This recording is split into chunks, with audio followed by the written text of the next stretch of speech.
Okay, so this is where we're at the moment. We've got our colour on, we've put a couple of, well, about 3 or 4 actually, coats of clear coats on top. Very pleased, look at that, isn't it lovely? You can see that. Really nice. And the next thing to do, let's see, it's lost the focus now. So that's that, and there's the side covers there. Now that I've got a coat of clear coat on there, it means the colour coat is protected, and I can actually put on, walk across my kitchen, these tank graphics. They're vinyl graphics. Bought them off a seller on eBay, and hopefully this is my next job.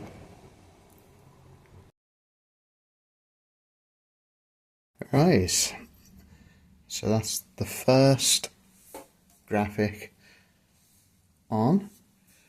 You have to cut it, with it being vinyl, screen printed vinyl, so you cut it as close to the graphic as you can, then take it off, and I used some soapy water to kind of lubricate the tank. I used alcohol wipes first to clean it. I also scuffed it with a bit of 1200 grit paper, just gently, just to make the graphic adhere as well as possible.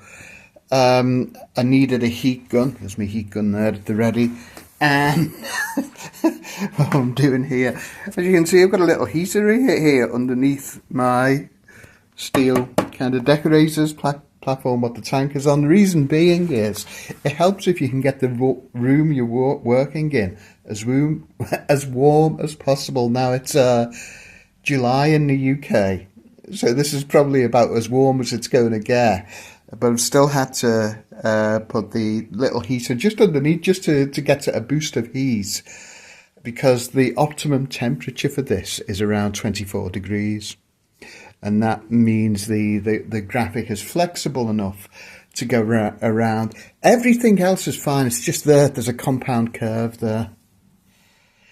And so, you know, it's not perfect. I've got the tiniest, you can't see it, the tiniest of wrinkles there, which I just can't get out. I've been squeezing it, blowing it with my gun. I can't get out, but you can hardly see it. It's not something that's going to bother me, actually.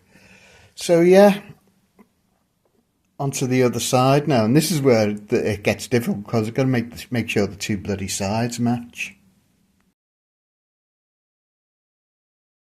Okay, I've turned the tank round, so just so you can see before I put the second, the first graphic is on there, so put the second graphic on. What I did was I measured up with my tape to see if I can get this kind of bottom line, and put some masking tape just along there to guide me. A little gap there, because there should be, as you can see there, a bit of a gap. And the important thing, I think, visually, is that these two on the end come down symmetrically, because if they don't, that will look a bit weird.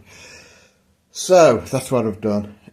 Just use some masking tape to provide a guide for the lower edge. You probably can't see it, but I have scuffed the area where the graphic is going to go. So the next thing is to cut that one as close to the edge as I can. Spray it with soapy water. Separate the backing paper off the graphic and apply it. So wish me luck. And there we go. That's the second one on. I haven't got any creases in that side as well. Looks even to me.